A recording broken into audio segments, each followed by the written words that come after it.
A list of the topics, themes, and subject matter featured in this episode has been included in the episode description. Silence fills a beautifully decorated hall of translucent glass, crystal, and ice. Massive chandeliers hang from intricately carved ceilings. Mirrors line the walls from floor to ceiling, giving a sense of infinity to the space, creating cascading copies stretching out forever. The floors are sanded alabaster, reflecting light in random patterns across the room and echoing as footsteps fall. It is cold, freezing as the ritual requires. A dais sits in the middle of the room, where an initiate kneels. Matt, would you describe your character? Kneeling on the dais is a very serious young man. He's tall, raven black hair, and wearing the vestments of an initiate. Breathing in, preparing for what's coming. 5 robed figures enter the room. 4 of them are dressed in navy blue robes, and one in the front is dressed in white. The one in white passes the dais and steps atop a pedestal. The other 4 surround the young man. The man in white turns around and reveals a glass vase of blood. He lifts his head and speaks. Gracious and loving Queen, we thank you for the gift of strength. Help this initiate to be resilient in their ascension. Grant them the wisdom and fortitude they need to follow in your footsteps. Inspire them with the vision of your queendom. Give them the power they need to safeguard the peace. Help them to become instruments of your divine grace. Let your holy love surround them and shield them from the world's contagion. Bless their labors with abundant fruit, and may the souls to whom they minister their justice fall swiftly beneath your beautiful and everlasting crown. He pours the vase into carved patterns on the dais, and it begins to glow, an unnatural, brilliant white. The other 4 figures step onto the dais and draw knives and begin to stab the young man all around his body, drawing blood while whispering in his ear, "Let her in." The blood from his body floats up above him as the blood from the dais begins to flow into his body. He leans back and shuts his eyes. And there's one thought that is going through his head. One name. Alan. His vision goes white. The screams of men and women are heard. The smell of burnt flesh and the stinging of the eyes as smoke fills his memory. And suddenly, he's a child again, standing outside the front door of a little wooden house. On a bright sunny day, he knocks on the door. The sound of footsteps are heard shuffling about behind the door, and it opens, revealing a squat old woman hair tied up in a gray bun, apron dirty with dough, as she looks down at the child and says, "Oh, you're here. Oh, you poor thing. Come in. Come in." As she ushers the child into the home. You see a little boy it looks like all the tears have already been shed. And he walks into the home and he thanks his grandmother. Just sits down and looks straight ahead. Are you hungry? You must be famished. Just wait. I planned for this. I put some cookies in the oven, and they should be done now. You just sit right there, and I'll get you something to drink. And she looks at the boy's face, searching for something. What does she see? She sees her daughter. She sees her daughter's eyes. And something a little broken. The word's brittle. There's something brittle about it. The old woman shakes her head and returns to the kitchen, trying to busy herself, when a knock can be heard at the door. Before the old woman can turn around, the door busts open. And standing in the doorframe is a girl, about the age of the boy, with bright blonde hair in twin tails, wearing a dress that is absolutely filthy with mud and goodness knows what else, as she stomps her way in and she addresses the old woman and says, "Hi, Grandma Marion. My mom wanted me to come over and ask if I could borrow some of your sugar." And she looks at the boy and says, "Oh, hi. Who are you?" Is all he manages. "Okay, you're weird. Gram, can I please have some sugar, please?" And she sort of does this little dance where she's bobbing on a foot, almost like she's antsy, almost like she has to pee. The old woman turns around and says, "Oh, Ellen, I wasn't one doesn't normally borrow. But can I please borrow some, please? My mom's coming over and we need sugar." Okay. Here you are, dear. Why don't you bring the jar? Thanks. And she grabs the jar, turns back around and says, "Are you making cookies?" And the woman says, Oh, yes. Here, they're out right now. And she grabs her oven mitts, pulls out a tray of fresh sugar cookies, and places them down on the table next to the boy. "Now, if you wait a minute, they're fresh and they're very hot." And she just grabs one, full fist, off of the tray and shovels it into her mouth. And says, "Oh, you're really good. Thank you, Rob.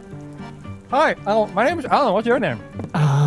It's Harlan. "Hi, Harlan. Nice to meet you." And she sticks out her hand that is crummy and oily from the cookie and just grabs his hand and just shakes it vigorously, leaving all the residue of the cookie on it, and says, "Hi, you want to be my friend? You want to go play?" I just got here. "Okay, we're gonna go play now." And then she takes her other hand and she grabs a fistful of cookies, completely oblivious to the heat, gathers them up in her dress. "Oh, we're gonna go play now. Goodbye, Grandma. Bye." And then she storms out the door. And as she does so, the memory turns to white. And a moment later, the two of you are by a clearing in the woods with a single tree, an old oak, older than anything else around it.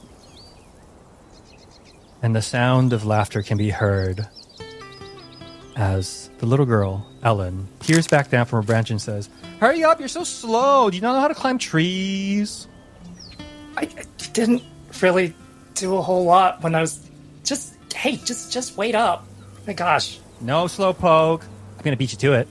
But, yeah. And then you have to do whatever I say for the day." That's not fair.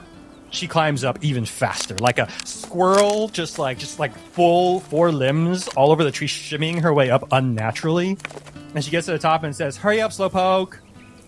He's out of breath and out of his depth, and he watches her scurry up the tree. He's just been trying to keep up with her these first few days in the village. It's like he's somehow found himself on a runaway sled careening down a snowy hillside. And really, what choice is there but to hold on? I mean, jumping off is a terrible idea. Also, holding on, it's the best time he's ever had. The little girl makes her way back down, and as Arlo looks up, he sees her smiling a toothless grin with her 2 front teeth missing. She holds her hand down and helps him up.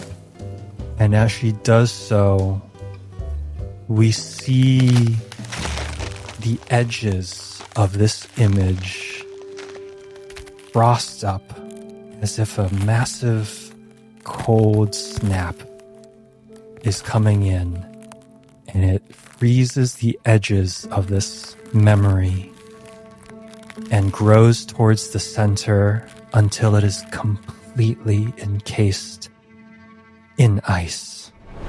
We snap back to the present, Arlo screaming as the pain of the ritual seeps into his veins, the blood pooling above him as he stares at this floating, undulating red mass. There's still just one thought that he's holding on to. As the pain, it's overwhelming. There is no thinking in this situation. It's just pain. As he steels himself, his vision goes white once again.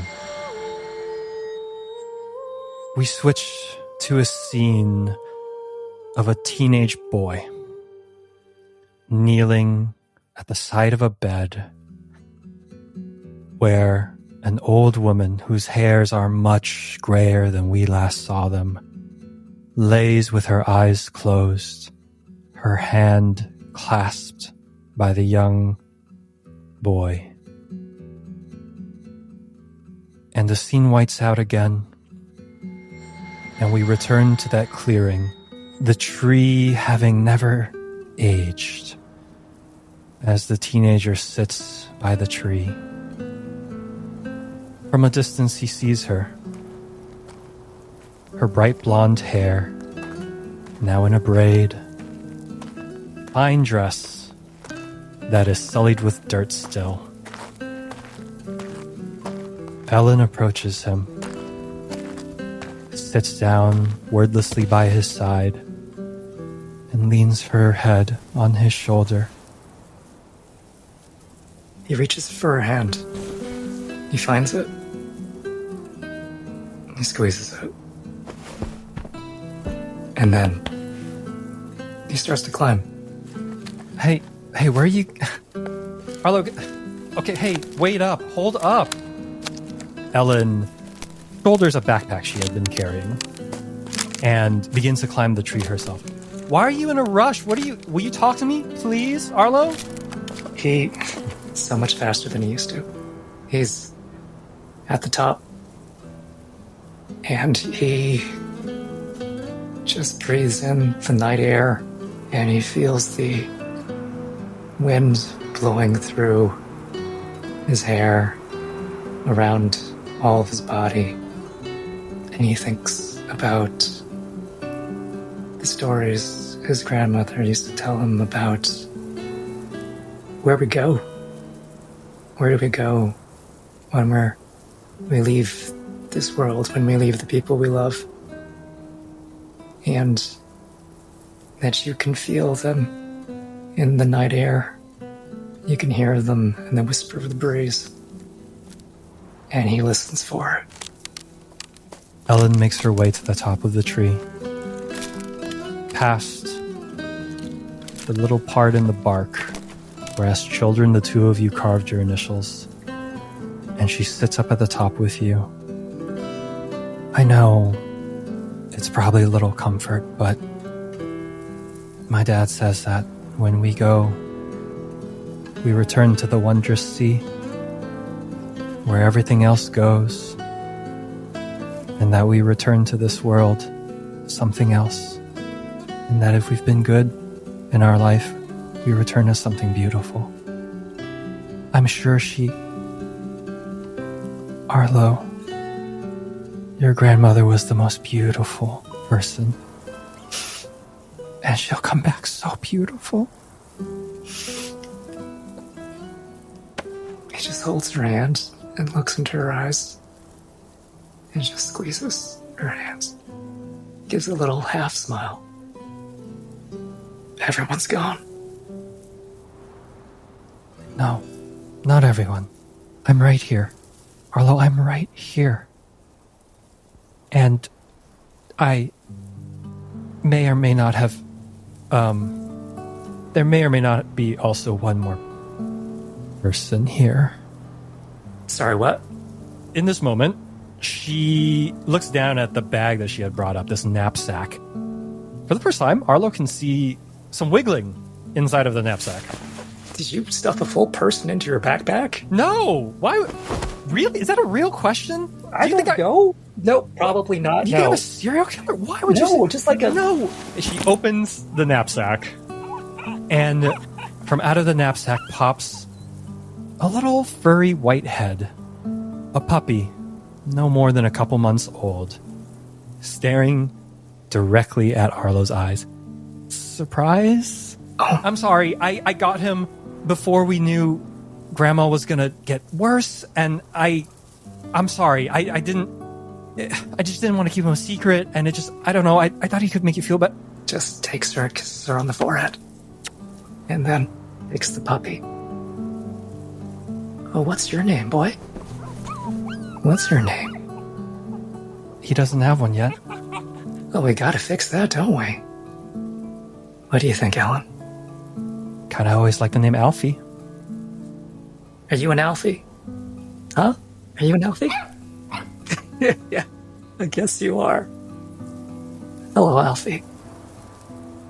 The two of you smile, and you touch foreheads with this puppy between the two of you. As the memory whites out and turns red, the sound of screams are heard again, the roars and growls of beasts. The smell of burning flesh infiltrating his nose. The sight of a head of blonde hair running in the night, screaming, being saved by men in light blue uniforms with their rifles and bayonets and their fearlessness, the screaming, the shouting. They glow in the moonlight like heroes. The memory whites out again. As it comes back in, we see a young man, older now, standing outside of a modest home in front of a young woman now, grown into her own beautiful, bright blonde hair, down by her hips now, as she holds a grown dog in her arms, tears in her eyes. I don't understand. You don't have to go. It doesn't have to be you. We all have to do our part. All of us. Why? Let someone else do it. Just don't leave me. I'm doing this for you, for us. Everything is for us. Okay? What you're leaving behind. Look at what you're leaving behind. I need to make sure this doesn't get any closer. That you are safe. Okay? We're safe as long as you're here, Arlo. No. You heard the reports. They're coming farther north. They're already... If we don't stop them now, there won't be anywhere safe. Okay? I have to go. She casts her look down. The dog in her arms, panting hard, his tongue out, oblivious to the world. She puts him on the ground, and he goes up to Arlo's feet, and he heels, looking straight up, awaiting a pat on the head. He kneels down, takes both ears into his hands and ruffles the fur. Hey, boy. So you got a very important job right now, okay? You're gonna look after Ellen. You're gonna look after our home until I get back. Okay? The dog cheerfully licks your hand, jumps up and licks your face, completely unaware of what you are asking. I know you get it somewhere in there. Ellen shifts uncomfortably. She reaches into her dress pocket. She pulls out a locket. Do you remember when that man came through town and showed off his new picture machine? Well, I didn't tell you, but I got one taken. And I got this made. If you're gonna do this, you take this and you bring me with you. And you come back. If you don't come back, I'm gonna kill you. He just takes her into his arms and holds on tight. Promise me you're coming back. I will always come back to you. She pulls away, takes his hand, places a locket into his hand. Silver, not too ornate, some inscribed patterns around the round piece of metal. And as she does so, it pops open, and inside he sees a black and white picture of her and her smile, full of teeth and all, unlike the day he met her. Well, and he reaches into his pocket and pulls out a plain pendant, a simple stone, just a plain stone around beautiful silver chain. And he puts it around her neck. This is me, holding you, keeping you safe. Always. She closes her eyes. She opens them back.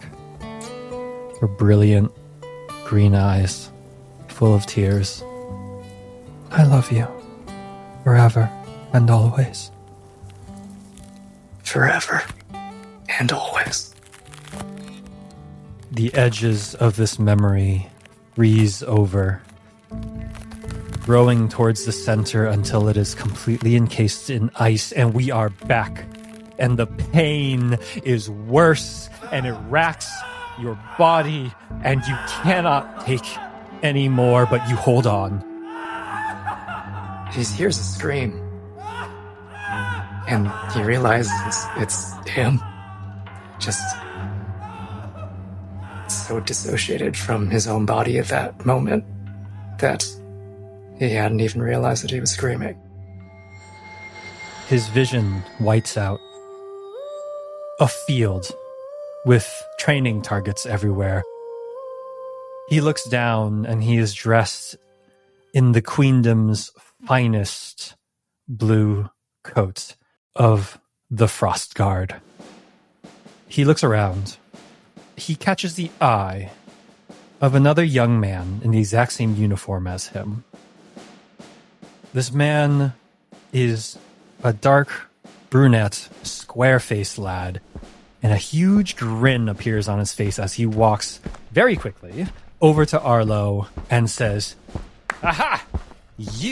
I have heard of you. You are the only new recruit who is from the Wildlands. Is that correct?" Yup. A pleasure to make your acquaintance. I am Galvain of Villeneuve. Pleasure. Sure thing. I have heard the best rumor that you are the best shot of all the new recruits. Is that true? Well,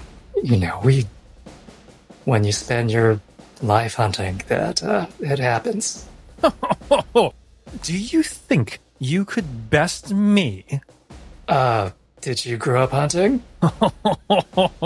I like you. No, I may not have grown up hunting, but I will have you know, I've had the finest training from my father, and I wager I could shoot more targets on point out of 10 shots than you.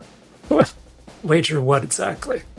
I wager 4 gold pieces.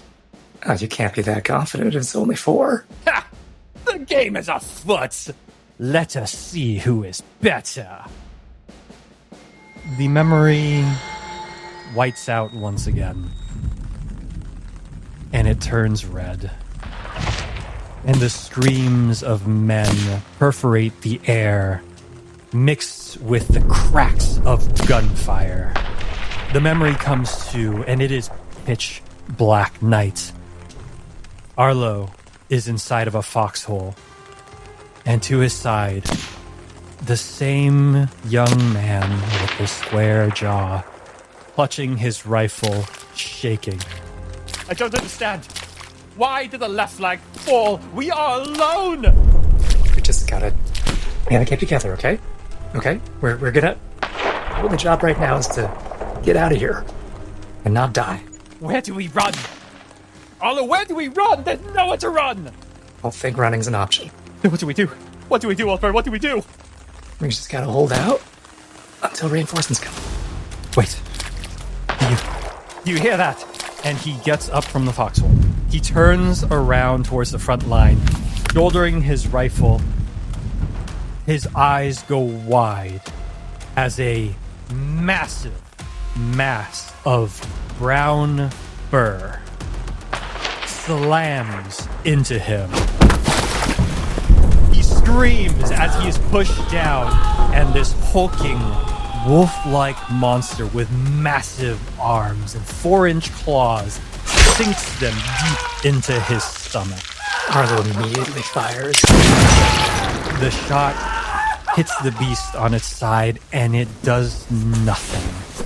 The beast turns away from the screaming man on the floor, looks back down, and deals one final death blow straight through his throat, severing his head from his neck, and turns, face full of malice, saliva dripping from its bloody mouth, and it charges at Arlo. Strangely enough, Arlo doesn't feel any fear in this moment. He's just angry. That's all. He just feels anger and a desire to end this thing.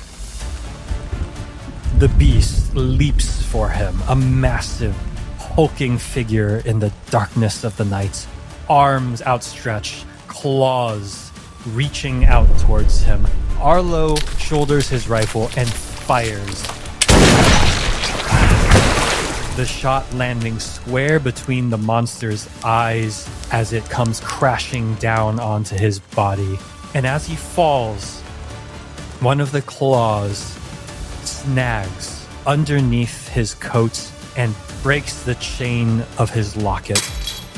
As it flies to the ground next to him, he is unharmed, but he is pinned down by this hulking mass, his head facing towards this locket that has been popped open as he stares at the face of his love. Can't move. Not strong enough. And he looks at Ellen's face in the photo. Have to be stronger. Have to get stronger. The memory begins to frost over as the edges of the scene before freeze over and encase themselves in ice. We snap back to the present. The screams reverberate through the glass halls as Arlo opens his eyes, staring up at the glass ceiling, and above him floats a simulacrum of blood in the shape of himself.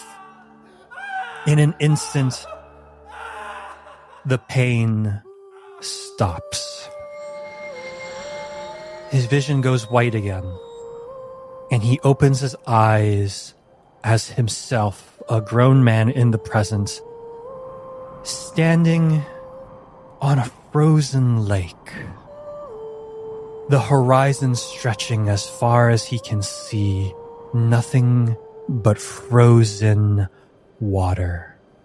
He turns and he looks around, and as he does so, he sees, dressed in white, Ellen turning to face him as she stretches out her right hand for him.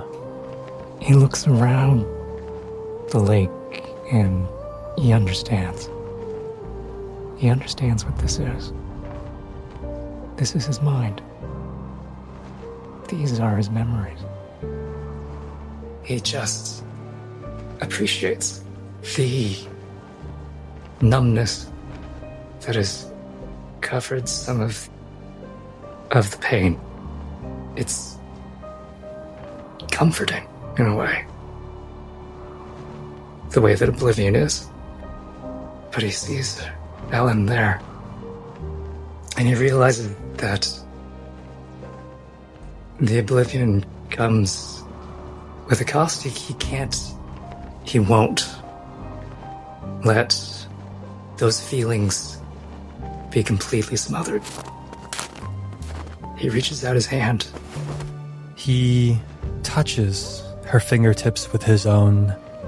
And the moment he does, spikes of ice rapidly form around the bottom of her dress, rising up, engulfing her, encasing her in a layer of solid, translucent ice. But just as it is about to cover her, he grabs her hand harder, and the ice stops at her neck, and it stops at her wrist, and she remains there, frozen. He's not sure why he's holding on so hard. Why not just let the pain go away? The pain is inextricably mixed with everything else. All the joy. He just intuitively understands that if he lets it go numb, he'll lose both. And he can't have that. This is too important. This is the only thing that's important. As Arlo fights to keep that memory above the surface of the lake, the ice stops, and he feels a presence behind him. He turns around, and standing on the lake is a woman dressed in white, crown on her head made of glass. Her white hair blows gently in the wind as she stares at Arlo, and from behind her emerges a wolf, impossibly big, with jet black fur, as it grows and circles around her and stares at him. The woman approaches and holds out her arms. He embraces the second most beautiful being he's ever seen. And as the Snow Queen's arms wrap around Arlo, he feels numb. And the scene whites out, and we snap back to reality. He stares up at the simulacrum of blood above him, and the moment the pain is gone and his wounds magically seal, the blood drops and coats him. And the dais, the four hooded figures, put down their knives, and they help Arlo up, caressing him and soothing him as the man in white, who spoke an eternity ago, speaks once more. Rise, brother. Awaken from your slumber. Let the frost take your past life and birth you anew. From this day until your last day, you swear to uphold an oath to safeguard Grendel and all her people. Storm be your sword and ice be your shield. Rise, Rhyme Warden Legard. And as the four help Arlo up, they each embrace him and whisper, "Welcome, brother."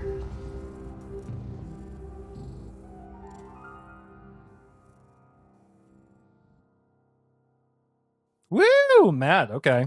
All right. We did things. We did things.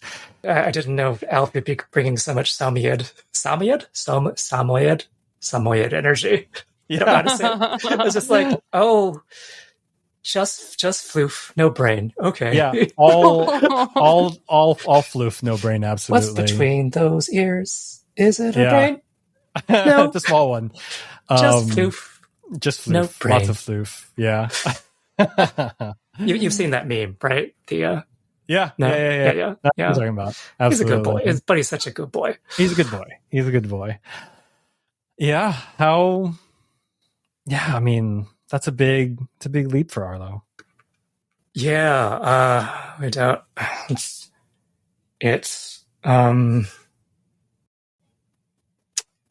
we'll get into those details someday.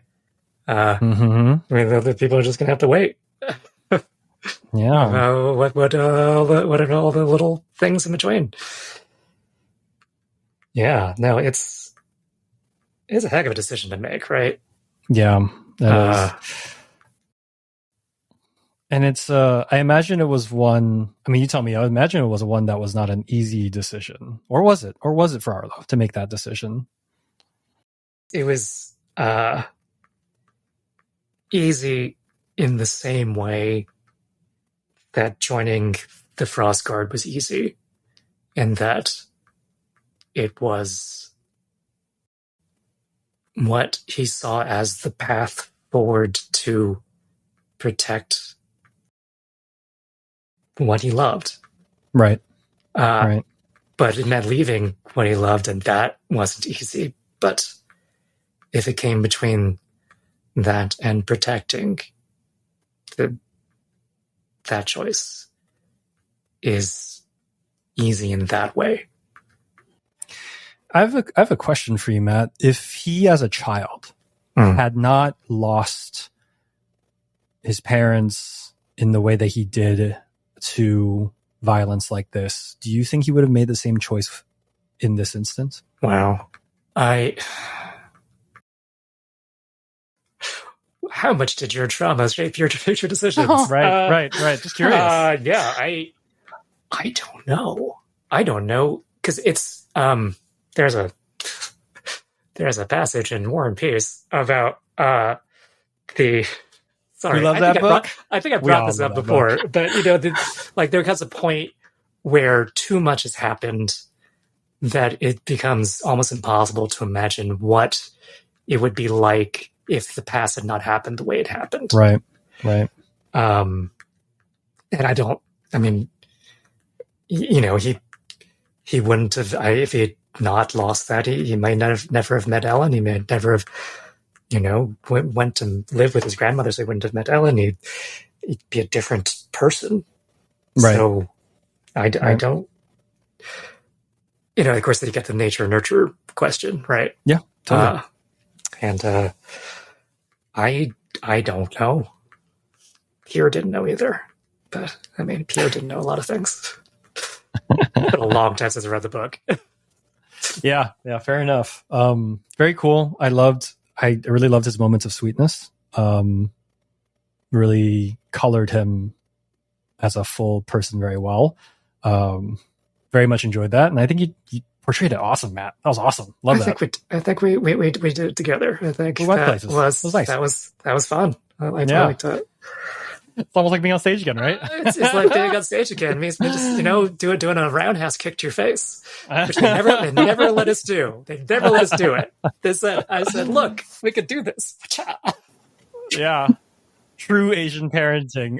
For listeners, Matt played my character's father in a production that we were on stage, and we joked that he went Asian. He could go Asian dad and just fully roundhouse kick to the face, full of disappointment. And we never got that approved. We did during a fight call. We went to the stage manager like, absolutely fucking not. No. Yeah, they're like, do you want us to not fill seats anymore? We're like, we'll bring people. It'll be great. Oh. Yeah. So, I'm not sure if I could still do the roundhouse. Sure I could. So out of shape. Roundhouse aside, Kaylee, Carmen, thoughts? Gorgeous. Amazing. Absolutely gorgeous, man. Like, gorgeous performances from both of you. Truly. Yeah. Especially the joy. Oh my God. Ellen smashing boiling hot cookies directly into her face hole. It's like, this is a glorious, joyful, beautiful little girl. And she became a wonderful, compassionate woman. And I don't think you made the right choice leaving that behind. You don't see that all that often. Mm-mm. Well, that's why you've got to protect it at all costs, even if it costs you. Wow. I don't know. That's, Poor Arlo. second guess that Poor decision. Ellen, did you say really goodbye to her? Who knows? She thought you were coming back. I know. Well, maybe we'll find out. Oh, no. She thought you were coming back. You just Yeah. I don't know. Yeah. I'll have to see how that all played out. Excited if he to find loses out. the memory of her, does that mean he can't ever look her up again? I don't think he would lose the memory per se. He wouldn't feel it. Oh, And that would be, so it'd be there, but he wouldn't care enough. that's worse. I feel It like is. it's Yeah. worse. It definitely That's is. worse. Alfie would recognize you, and he'd be like, "Oh, you're back," and you'd just be like, "I don't know this dog." I don't know this. I mean, I know this Yeah. dog, but like, what? What's with this brainless floof? What's you so No. excited about? Wow. Yeah, no. But that is it's the question, right? Like, that's the price you pay Yeah. for this great power. Like, how much would you pay for this, right? So, And why would you? yeah. And I imagine that answer is a little different for everyone who picks it. Yeah. Right. Some of them might not be so Sure. Arlo-y. Absolutely. So it'll be interesting running into them. We'll see. Yes. So why did you become a cop? Yeah, literally. Kind of, yeah. Or Amazing. We will find out, and really looking If you forward liked to it. this sneak And, peek, you yeah. can find the rest of this post-session chat and much more on our page.